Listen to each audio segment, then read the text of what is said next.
Hello everyone, जय श्री कृष्णा। कैसे हैं आप सब। आज हम आपको निधिवन के बारे में बातें बताएंगे जो आज भी रहस्य बनी हुई हैं। वृंदावन में निधिवन नाम से एक जगह है जहाँ पर श्री कृष्ण का प्राचीन मंदिर है।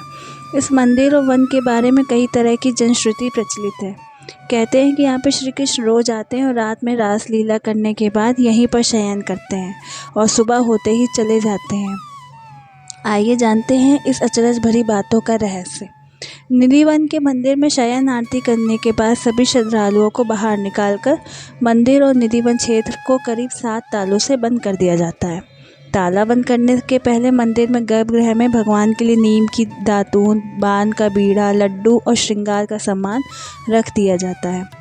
रात में यहाँ कोई नहीं आता है, लेकिन फिर भी आश्चर्य कि 7 तालों में बंद मंदिर को जब सुबह खोला जाता है तो पान चबाया हुआ, दातून की हुई, लड्डू खाया हुआ और श्रृंगार का सामान बिखरा हुआ मिलता है। कहते हैं कि इस मंदिर के दरवाजे अपने आप ही खुलकर बंद हो जाते हैं, लेकिन यह किसी ने नहीं देखा। हालांकि लोग इस संबंध में अपने अनुभव जरूर बताते हैं। मान्यता अनुसार इस मंदिर को तानसेन के गुरु संत हरिदास ने अपने भजन से राधा कृष्ण के युग रूप को साक्षात प्रकट किया था। यहाँ कृष्ण और राधा विहार करने आते थे। यहीं पर स्वामी जी की समाधि भी बनी है। रात को यहाँ पर कोई नहीं रुकता। कहते हैं कि जिसने भी यहाँ पर रात को रुका इस रहस्य को जानने का प्रयास किया वह सुबह बेसुध और आनंदित सा मिलता है। 2 या 3 दिन बीत उसकी मौत हो जाती है। शाम के बाद यह मंदिर बंद हो जाता है और यह भी कहा जाता है कि यहाँ अगर कोई छुपकर रासलीला देखता है तो वह अगले दिन पागल हो जाता है। रात में यहाँ कोई भी नहीं रुक सकता है। स्थानीय लोगों के अनुसार ऐसा बरसों से होता आ रहा है। कुछ लोग इसे अंधविश्वास मानते हैं और कुछ लोग इसे श्री कृष्ण का चमत्कार। हालांकि सच क्या है या तो शोध का विषय ही है ही। यह भी माना जाता है कि इस मंदिर में भगवान श्री कृष्ण स्वयं रोज रात को खुद शयन करने आते हैं।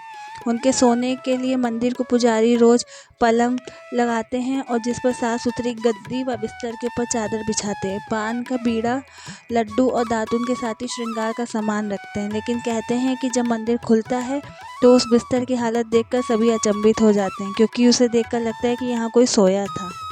सबसे आश्चर्य की बात यह है कि यहाँ प्रतिदिन माखन मिश्री का प्रसाद चढ़ाया जाता है और जो बच जाता है उसे मंदिर में ही रख दिया जाता है, लेकिन सुबह तक वह प्रसाद भी समाप्त हो जाता है। आखिर कौन खा जाता होगा वह प्रसाद। जनश्रुति है कि प्रतिदिन मंदिर के अंदर स्थित रंग महल में कृष्ण राधा का पलंग लगा दिया जाता है और पूरा रंग महल सजा दिया जाता है तथा राधा जी का श्रृंगार सामान रखकर मंदिर के दरवाजे बंद कर दिए जाते हैं। जब प्रातः दरवाजे खुलते हैं तो सारा सामान अस्त व्यस्त मिलता है।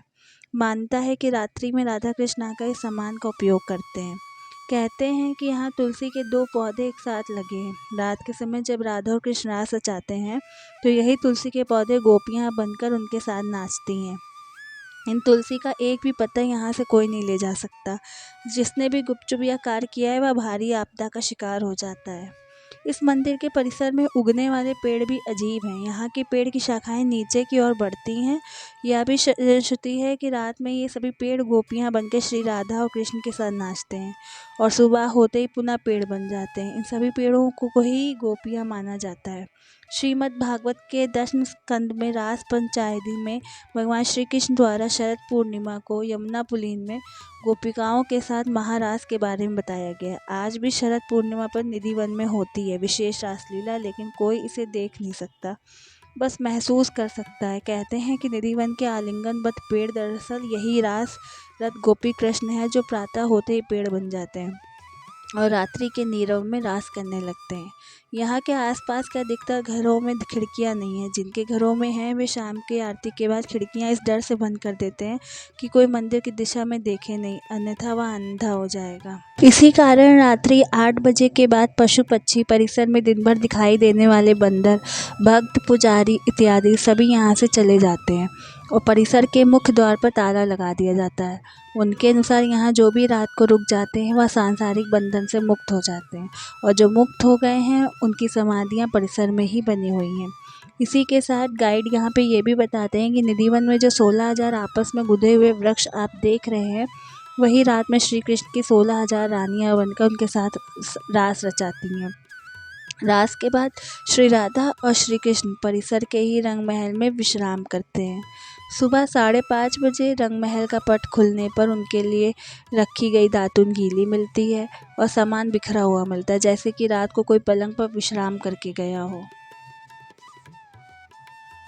अगर आपको मेरा ये वीडियो पसंद आया हो तो please like, share and subscribe कीजिए। Thank you. जय श्री कृष्ण।